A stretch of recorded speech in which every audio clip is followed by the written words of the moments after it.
नासरीगंज नाम के एक सुंदर गांव में रामू नाम का एक गरीब लेकिन बेहद मेहनती किसान अपनी पत्नी राधा के साथ रहता था।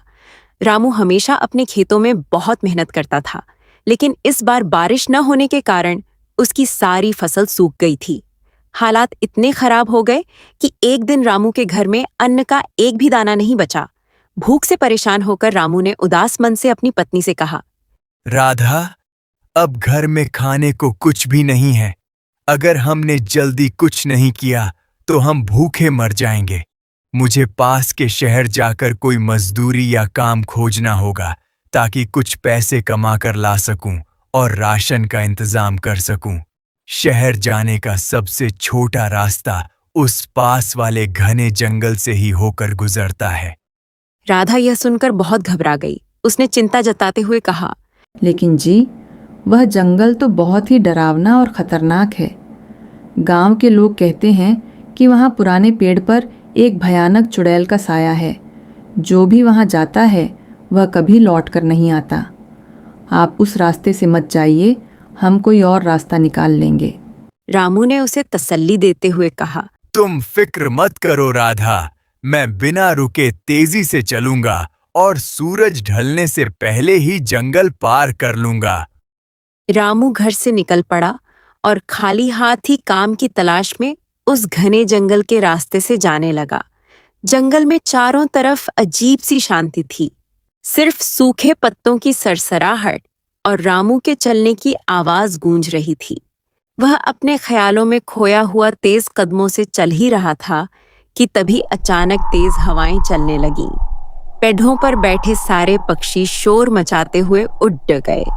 रामू कुछ समझ पाता उससे पहले ही एक बेहद भयानक और कान फाड़ देने वाली हंसी गूंजी।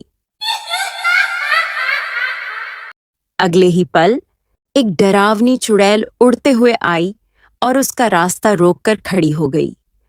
उसके बाल बिखरे हुए थे और आंखें लाल अंगारे जैसी चमक रही थीं। चुड़ैल जोर से हंसते हुए बोली, आज बहुत सालों बाद कोई इंसान मेरी इजाजत के बिना मेरे जंगल में आया है। मेरी भूख भी बहुत तेज हो गई है। आज तो मैं तेरा ही शिकार करूंगी और तुझे चबा चबा कर खा जाऊंगी।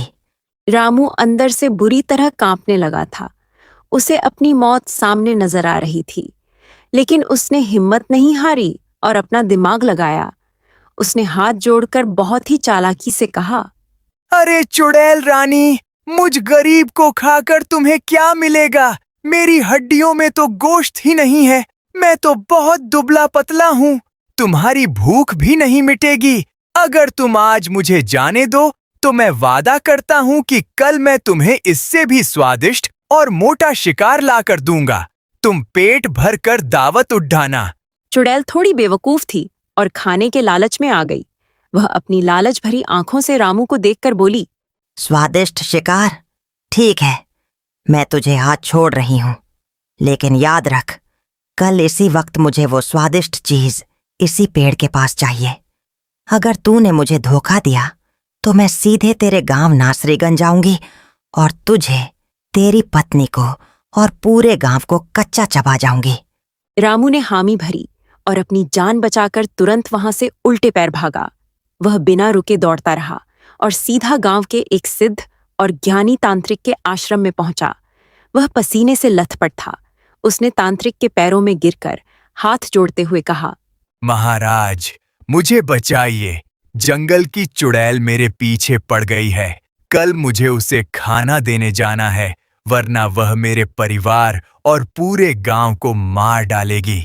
तांत्रिक ने रामू को शांत किया और ध्यान लगाकर पूरी बात समझी।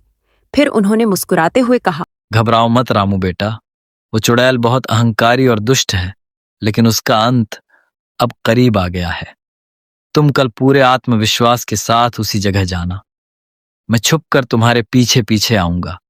जब वह तुम्हारे सामने आएगी तो मैं अपनी मंत्र शक्ति से उसे हमेशा के लिए भस्म कर दूंगा। बस तुम डरना मत। अगले दिन रामू भारी कदमों से वापस उसी जंगल में गया। चुड़ैल उसी पुराने पेड़ पर उल्टी लटकी हुई उसका बेताबी से इंतजार कर रही थी। रामू को अकेला आता देख वह नीचे उतरी और गुस्से में चिल्लाते हुए बोली, हे इंसान, कहाँ है मेरी दावत? तू तो खाली हाथ आया है। अगर मेरा शिकार नहीं लाया तो आज मैं तुझे अब भी खा लूंगी और फिर तेरे गांव वालों की बारी। रामू ने आज निडर होकर बिना किसी खौफ के जवाब दिया। तुम्हारी दावत तो नहीं, लेकिन तुम्हारा काल जरूर आ गया है चुड़ैल। आज तेरा आतंक हमेशा के लिए खत्म हो जाएगा। चुड़ैल कुछ समझ पाती तभी तांत्रिक पेड़ के पीछे से बाहर आ गया। उसने कड़कती आवाज में कहा, दुष्ट चुड़ैल, बहुत हो गया तेरा पाप। आज तेरा अंत निश्चित है। तांत्रिक ने जोर जोर से शक्तिशाली मंत्र पढ़ना शुरू किया और अपने हाथ से जादुई शक्ति चुड़ैल के ऊपर फेंक दी। मंत्र की शक्ति लगते ही चुड़ैल के शरीर में आग लग गई। वह जोर जोर से दर्द में तड़पते हुए चिल्लाने लगी। जंगल में उसकी डरावनी चीखें गूंजने लगीं और कुछ ही पलों में वह वहीं जमीन पर गिरकर राख की ढेरी में बदल गई। इस तरह रामू ने अपनी सूझबूझ और तांत्रिक की मदद से न सिर्फ अपनी जान बचाई, बल्कि खुद को और पूरे गांव को चुड़ैल के खौफ से हमेशा के लिए आजाद करा लिया। इसके बाद रामू खुशी खुशी शहर गया। वहां जाकर मजदूरी की, घर के लिए ढेर सारा राशन लाया और अपनी पत्नी राधा के साथ चैन से रहने लगा। ऐसे ही मजेदार कहानियां के लिए सब्सक्राइब करें प्रियांश की जादुई दुनिया यूट्यूब चैनल को